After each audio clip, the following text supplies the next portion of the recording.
What's up, you guys? Carlos Toro here of FightfulBoxing.com. Fightful Boxing here to give you all the recaps of this weekend's big boxing events.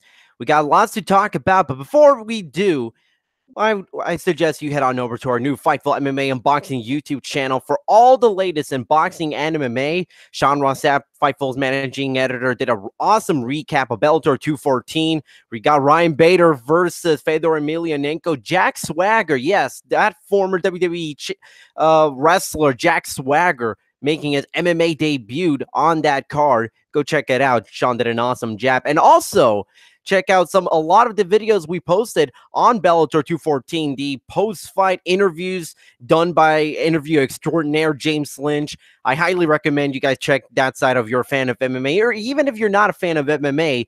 I'm sure our guys, James Lynch, Sean Rossap, Showdown Joe Ferraro, will make you an MMA fan. And head on over to Fightful's pro wrestling site. We did another good recap, a really good recap of NXT TakeOver Phoenix. That was an awesome show over there in Phoenix. Just an overall, just fantastic weekend for not just boxing, but MMA and pro wrestling. So check out Fightful.com, our pro wrestling and MMA and boxing YouTube channels, respectively. We got you covered on all three sides. But now we got boxing to talk about. And this weekend, we have two pretty big cards. One on DAZN and one on Fox. We'll start with the Fox card first. I did see that one live. And I saw the DAZN card kind of after the fact. So I was splitting time between the NXT card and the Fox card. But yeah, the Fox card it was a triple header from the Barclays Center. I wish I was there. I love going to those Barclays Center shows in Brooklyn. Probably went to maybe about 10 of them between 2007, actually in all of 2018, I would say. But it was headlined by Keith Thurman versus Josesito Lopez for the WBA welterweight title, the super version of the welterweight title. Manny Pacquiao has the quote-unquote regular version of the title. So Keith Thurman, this was his first fight in 22 months. His last fight was against Danny Garcia all the way back in 2017 when he unified the WBA and WBC welterweight titles. A really close and competitive fight. Not sure how that fight could have gone into a split decision because I thought for sure Thurman had won that fight somewhat handedly. But regardless, after the fight, he had to undergo right elbow surgery. He was out for the rest of 2017. And he was originally planned to fight in May 2018. But he suffered a left hand injury and was essentially shut out for the remainder of 2018 as well. So now we're in this position where Thurman has to shake off a massive amounts of ring rust and had to do so against a very tough, a very game Josesito Lopez. First few rounds, Thurman looked really, really good. He was the aggressor. He wasn't landing a whole lot, but he was certainly doing enough to win the rounds. In the second round, he landed a pretty solid left hook, which I looked like it landed on the chin. Not sure if it kind of looked like. I did not see the replay of that knockdown, I should say. But it was a left hook upstairs to the chin, dropped Josesito Lopez. I thought that could have been the start of the end. Thurman was starting to look good, wanted to end things quickly. But no, Josesito Lopez proves he was really, really tough. Hung around for the first 6 rounds as he was trying to figure out Keith Thurman. And I thought that Josesito Lopez would be a little more aggressive early on, seeing as Thurman was the one that was trying to shake off the ring rust. But quite frankly, Thurman didn't really show a lot of ring rust. I came out impressed in those first 6 rounds for Keith Thurman. But nonetheless, you look at starting the 7th round, and Josesito Lopez started to string together a series of punches. But midway for the round, he landed, I believe, was a right hook that kind of opened things up for Josesito Lopez to throw a flurry of punches, just an absolute barrage of punches, and hurt Keith Thurman. Thurman, he was in danger of getting stopped right there. It might have been one of the biggest upsets in a welterweight title fight in years. But nonetheless, Thurman managed to hold on. He did really well to sort of weather the storm a little bit. Lopez really did a lot better in the second half of the fight, but even at times, Lopez was still kind of, he was starting to look tired, was gassing out, but Thurman, would prove to be too good. He was still, even with the 22-month-long layoff, he still proved to be one of the best welterweights in the world. So ends up winning majority decision, 117, 109, 115, 111, and 113, 113. If the scorecards look a little weird to you because there was a knockdown, so it should have been like a 114, 113. I believe I did not see the scorecards. I'm not sure if they released it or anything, but I do believe this was because they probably gave Josesito Lopez a 10-8 round in the 7th. He really did dominate. He could have won that fight right then and there in the 7th round. That's how dominant he was in those 3 minutes. And really, those last 2 minutes of that round, he was that dominant. So Thurman hangs on, retains his welterweight title. He's got a number of fights up ahead that could be really interesting. Almost all of them unification bouts. I don't know if he's going to take any of them next, but it's certainly something good to speculate. So Thurman obviously is a PBC fighter. And as we all know, PBC has pretty much the entire welterweight division outside of Terrence Crawford pretty much on lockdown. So you got Errol Spence Jr., you got Danny Garcia, you got, I guess Mikey Garcia if he beats Errol Spence Jr. and sticks around at welterweight. You got Sean Porter, you got Manny Pacquiao, almost all of them holding at least some version of a welterweight world title. And I asked Keith Thurman if he was interested in a potential Manny Pacquiao fight. He told me he'd love to have a chance at Manny Pacquiao fight. He's not sure if he's ever going to get it because Pacquiao won the Floyd Mayweather rematch, but we really don't know if that's ever going to happen. So, it's touch and go from here, but Keith Thurman and Manny Pacquiao are going to be left waiting for a couple of months because you got Danny Garcia fighting Adrian Granados in April. You got Sean Porter and Mikey Garcia and Errol Spence Jr., those 3 fighting in title bouts in March. It was the recent news that Sean Porter's fighting Yordenis Ugas. We already knew that for a long time, but there was a change in the venue. Instead of the T-Mobile Arena, now it's going to be in what will soon be no longer called StubHub Center in Carson, California. I will always call it the StubHub Center because it's much easier to say than what the new name is. It is. I think it was something like the Dignity Sports Health Center or something like that. StubHub Center is much better, much shorter, much more fun to say, in my opinion. But so there's going to be a lot of waiting. If Pacquiao doesn't get the Floyd Mayweather rematch, who's to say that we don't get Keith Thurman versus Manny Pacquiao? I think that's a fight that would be really, really good. Pacquiao showed he can still go at 41 years old, and Keith Thurman, he wants the big fights. He wants to reassert his status as the best welterweight in the world. And he was that before all the surgeries, the injuries. When he beat Danny Garcia, a lot of people thought, this is it, Thurman's number 1. There really isn't anybody that can, make a claim to that statement.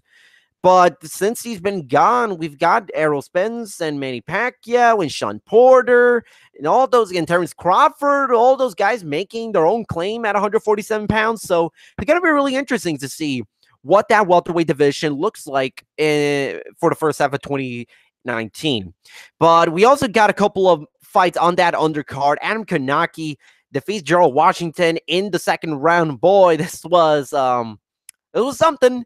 Kanaki's a fun TV fighter. He stopped Gerald Washington 4 minutes roughly.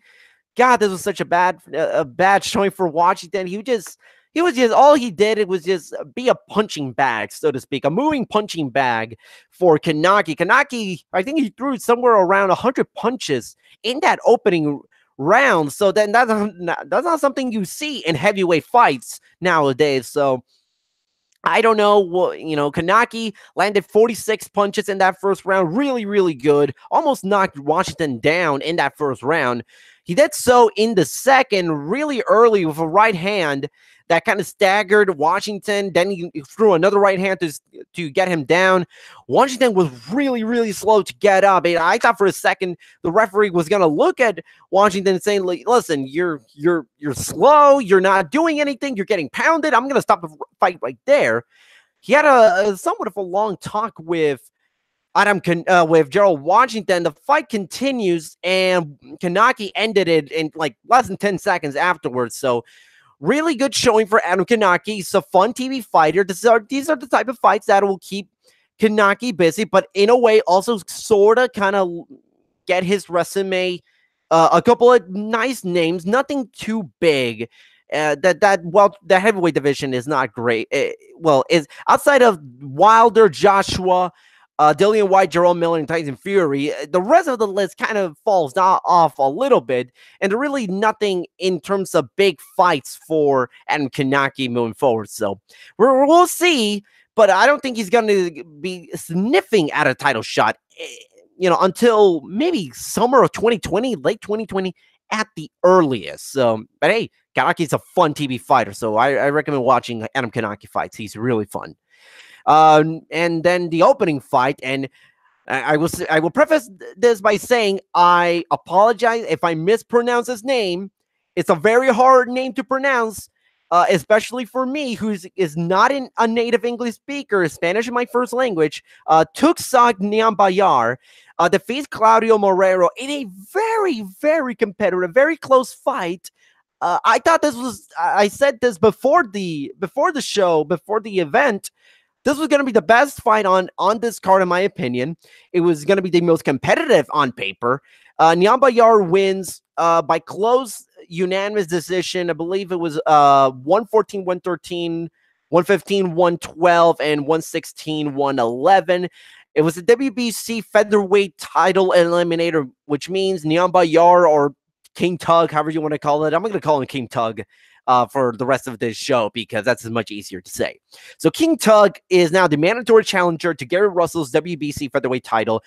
And before we get into that fight, I got to say, Russell versus King Tug is a really fun fight. That's an excellent fight. You want to talk about, styles make fights? That is a really, really fun fight to watch out. I hope that fight gets made within the coming months, because I think that is a really good action-packed fight. And King Tug is, for the hardcores, a lot of hardcore fans knew King Tug was the real deal. And at 11 fights into his pro career, he's already made himself a nice resume as a featherweight.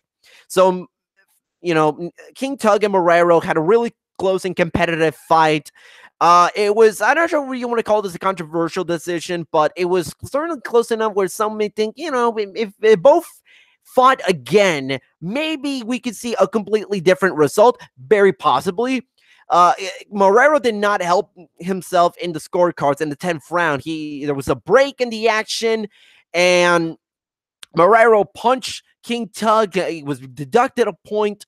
Really didn't matter a whole lot in the scorecards at the end of the day, because even if they hadn't took away that point, King Tug would have won the fight by majority decision, because the other two scorecards were more open than a simple 1-point deficit for Morero. I still think it was a nice fight. It was nothing that kind of blew me away. Both guys were landing almost exact number of punches. This wasn't as exciting, as great as I thought it could have been, but I still thought it was the best. It was maybe the best, arguably the best fight on the card. Although I think a vast majority will say that Keith Thurman versus Josesito Lopez was certainly the best fight on the card. And in my opinion, I thought it was. At least on the Fox portion, it was. So lots to talk about on that PBC. Right now, the ratings, they said, the overnight ratings apparently were really, really good, but we won't get, the full scope of it until maybe Tuesday morning when we kind of get a chance to see all the exact numbers, the viewership, TV numbers, the ratings. So we're not going to get an idea until maybe later, until Tuesday, I would say, and I expect the numbers to be solid. Even though the names were not great outside of Keith Thurman, I think the rates are going to be solid, in my opinion. So we move on to the DAZN card. There was, I believe, 6 fights. 6 fights on the DAZN card, 2 world title fights. The first one, it was Jesus Rojas versus Shu Chan. Or Siu Chan. This is, again, another name hard for me to pronounce, and DAZN did not help me because they've had a couple of pronunciations, so I'm gonna call him Siu Chan. He for the WBA regular featherweight title. So it's not the top title at 122 pounds for the WBA. It is the regular version, the secondary title. And boy, can I just say, whatever I say on this show will not do justice for what this fight ultimately ended up being. This was the best fight of 2019 thus far. I know we're only 4 months, 27 days more exact, into 2019, but this was the best fight of the year so far. Jesus Rojas and Suchan average, well, they're not average, they totaled about 2,574 punches. That's more on average. That's more than a punch thrown per second. You think about that for a second. 36 minutes, and every second of it, there was a punch. Hell, there may have been 2 punches, maybe 3 punches in a second. It was nonstop action. It was really fun. Suchan defeats Jesus Rojas by unanimous decision to win the WBA title, becomes the 3rd Chinese-born fighter in history to win a pro boxing world title. Last one was Zhu Xingming, who was the WBO flyweight title. And boy, I gotta say again, this was excellent. This was fun. This was, if you're a fan of action fights, this is the fight for you. This might be your favorite fight of 2019 when it's all said and done. Jesus Rojas and Suchan just kept from the opening bell, they just let their hands go. It was nonstop action. Both guys weren't just throwing, ticky-tack jabs, pillow punches. They were going at it real hard, real fast from the very beginning. And Rojas really did a lot to kind of, at first, I think he landed more punch. He threw more punches than Suchan in those first 3 rounds. I think he threw about 350, something like that, while Suchan was maybe around in the mid 200s. This fight was awesome. I gotta say, I can't stop talking about how great this fight was. So Rojas, I would say, didn't get the better of the exchanges in the first half of the fight. Suchan was really starting to get a little bit of a lead on the scorecards. Rojas started to land the right hand, the right hook early on. Early on, starting the 6th round, and then 7th, 8th round, Rojas was starting to come back a little bit. Then the championship rounds, much like the rest of the fight, was nothing but slugging, back and forth, trading punches. It was everything you could have asked for in a great fight.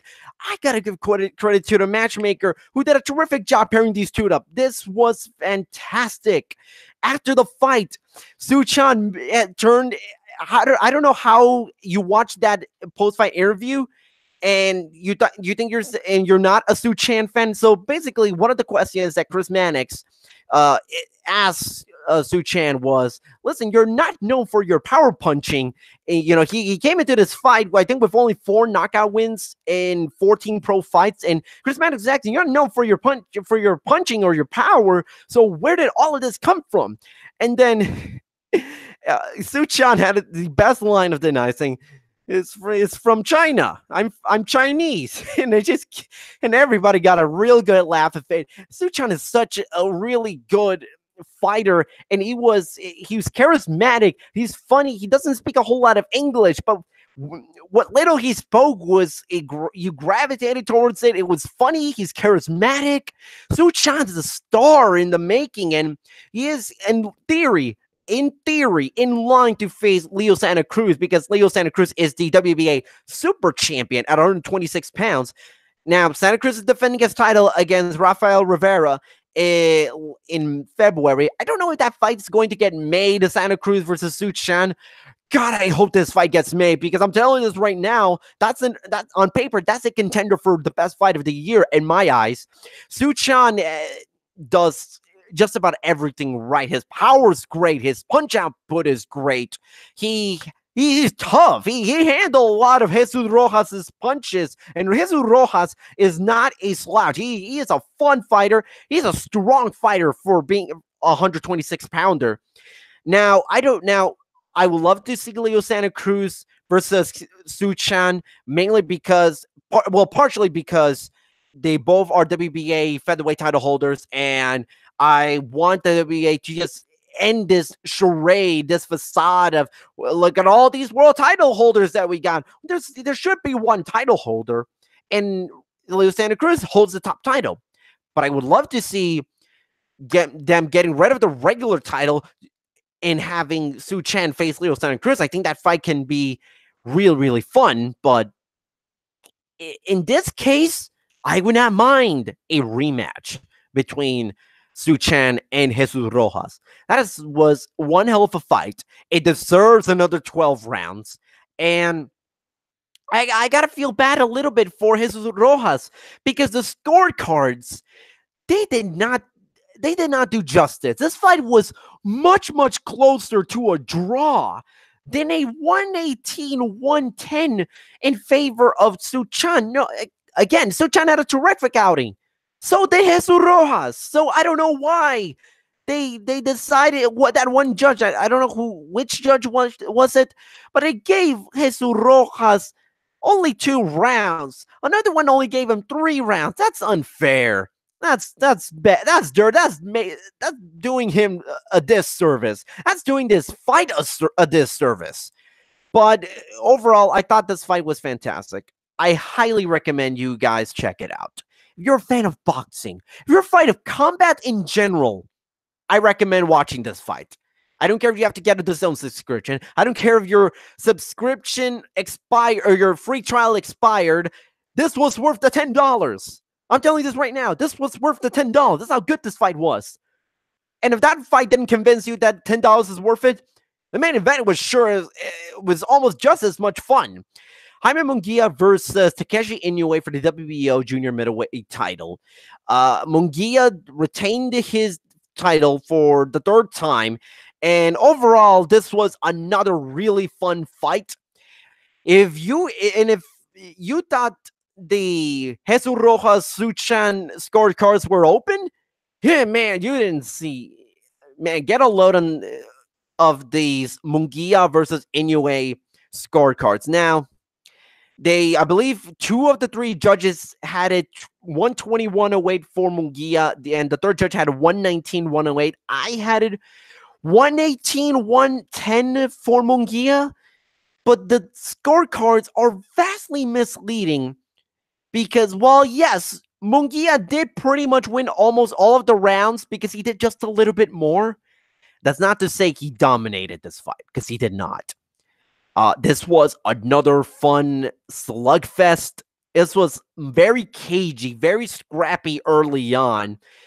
Sergio Mora, who's one of the broadcasters for that fight on DAZN, he said it best. This was the greatest one-sided fight that he's seen in his life.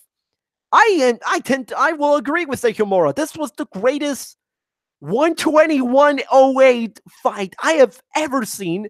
Might be the greatest in history, simply by the fact that using that qualifier, because this fight didn't deserve to be a 121-08. This didn't deserve to be a draw, 114-114, because Munguia did win that fight handedly. But Inoue, for the first time ever, we saw Munguia get pushed out of his comfort zone. Because in the fights against Saddam Ali, Munguia just destroyed him in 4 rounds, less than 4 rounds. Liam Smith did good. He did well. He exposed a lot of the technical inefficiencies and defensive lapses that Jaime Munguia is prone to at times. Brandon Cook did not put much of a fight against Jaime Munguia, much in the same vein as Saddam Ali, but he lasted a little longer, or at least he lasted better than Saddam Ali. But Inoue was the first fight that we've seen push Jaime Munguia around, say to Munguia, I'm not afraid of you. And it turned out to be a really fun fight. So Inoue started off by just throwing these wild overhand rights that was akin to you spamming the circle button in Knockout Kings 2000 for the PlayStation 1 if you were fighting like as Rocky Marciano, where he was just throwing like almost windmill-like punches in that game. That's what we saw early on in that first round from Takeshi Inoue. And there was a point in the round where he kind of just like bum rushed Jaime Munguia, and I'm not trying to headbutt him, but he was just rushing him forward. He was really his game plan seemed to be just trying to make that a really physical fight, just trying to make Jaime Munguia as uncomfortable as possible. At times he succeeded because he certainly did, and he landed some really good right hooks to Munguia's chin all throughout the fight. But Munguia, who again, I should preface this by saying, Munguia is not a natural 154 pounder. He has a natural light heavyweight, which is 21 pounds heavier than junior middleweight. But ultimately, Munguia was landed a lot more. He was way more active still. He threw about 1,000 punches in that fight, if I'm not mistaken, or very, very close to 1,000 punches. I think the actual number was like 998.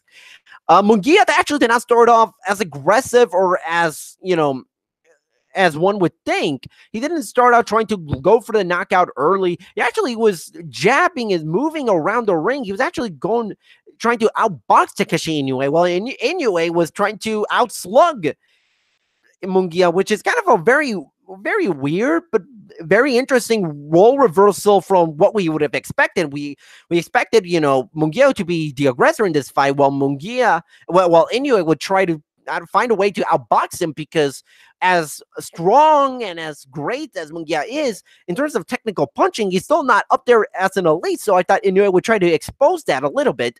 But no, instead, what we got was a slugfest. We got a really good action-packed bout between the two fighters. Munguia was doing really well with the jab early on, caused a pretty bad cut above Inoue's left eye in the third round, but that ultimately did not end up being too much of a factor, or at least as big a factor in the end as I thought it could have been.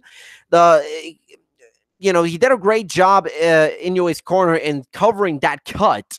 And again, I gotta say, Inoue earned himself a lot of new fans tonight, or at least I expect a lot of people to be fans of Takeshi Inoue, because they really did push Munguia out of his comfort zone. That was the theme of the fight. Munguia learning from being in a very bizarre, very scrappy fight like this, which he had not experienced during his time as the world champion. Now, the story of the fight afterwards was the constant question. It really has been kind of like a secondary story heading into this fight, was people now accepting the fact that it's not going to be a question of if, but when Munguia moves up in weight to fight for a world title 160, maybe 168, many years down the line, he's still growing. Munguia is only 22 years old, and he's not going to turn 23 until, I believe, in October. So there's still plenty of time for Munguia to grow physically as a person and as an athlete. So Munguia said, he wants to defend his title at 154 a couple more times. I believe he has a mandatory challenger, or at least he's going to have one soon. And then after he's done, then he'll think about going to 160. Chris Mannix, after the fight, asked Jaime Munguia, what about a potential fight against Demetrius Andrade, who is the WBO champion at 160 pounds? Munguia said, hey, yeah, I'll be down for it. I want a challenge, and I'll fight anybody. Now, it should be noted that Munguia, if he defends his title 2 more times, I believe under the WBO rules, it is kind of a wacky rule, or very kind of a strange and not clear rule, but when you're a WBO world champion, if you defend your title 5 times, or at least do enough title defenses, you're eligible to kind of ask the WBO, hey, listen, look at all I've done as your champion, and I want to move up in weight. So you can move up, you can vacate the title, move up in weight, and become the mandatory challenger for that title, for the next title up. In this case, it'd be Demetrius Andrade at middleweight, but that fight's not going to happen. Even if Munguia wants to have a fight against Andrade right now, he can't, because Andrade is ordered by the WBO to fight Billy Joe Saunders, who was reinstated into the WBO rankings and is now the new mandatory challenger. So we're going to get that fight maybe in the summer. Munguia, in the meantime, I expect him to defend his title a couple more times I think he'll remain at 154 for the rest of 2019. 2020, I think that's when he'll go to 160. And imagine the fights at 160 pounds. Munguia could have Gennady Golovkin, Andre, Daniel Jacobs, maybe Canelo Alvarez. That could be an awesome fight. I don't expect I expect a lot of people is coming and saying, well, Canelo Alvarez said he's not fighting Mexicans anymore. Yeah, listen, it's boxing. Never take anything at face value, especially if you're going to take something back from what was said in 2018 and apply it to 2020. That doesn't really hold a lot of water in boxing. We've seen time and time again, with the right dollar figure, with the right fight, with the right buildup, anything really is possible.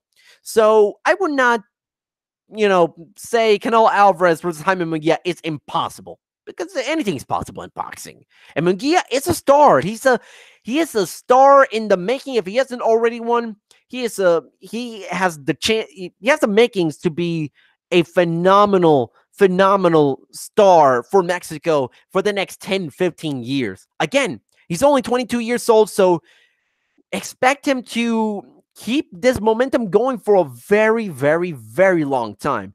I think we've seen enough of Jaime Munguia to say, listen, he can definitely punch. He's definitely deserves to be with the elite fighters at his weight class. I think, in my opinion, he does deserve to be one of the best fighters at 154 pounds.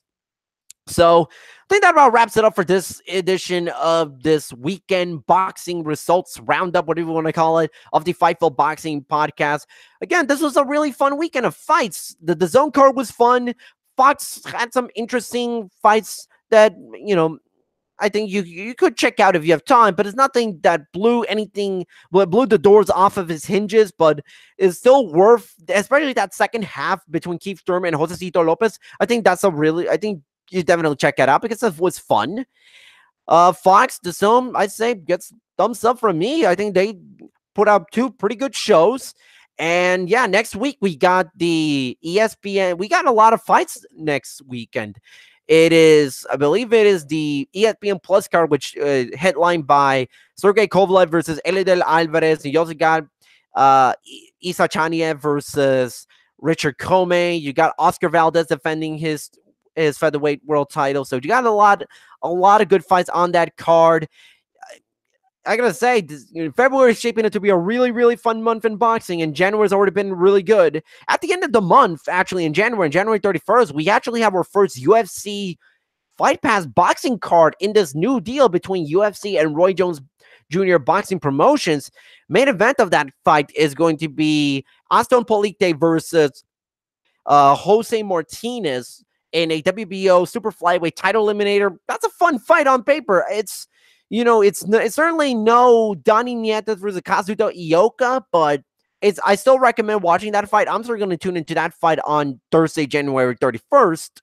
And the winner of that fight becomes the mandatory challenger for Donnie Nieto's WBO super flyweight title. So if Aston Polite wins, then we get the rematch between Nieto and Polite, which had a very controversial ending because of the scorecards, and it ending with Donnie Nieto and Ioka fighting to a draw, even though pretty much everyone thought that Donnie Nieto won that fight.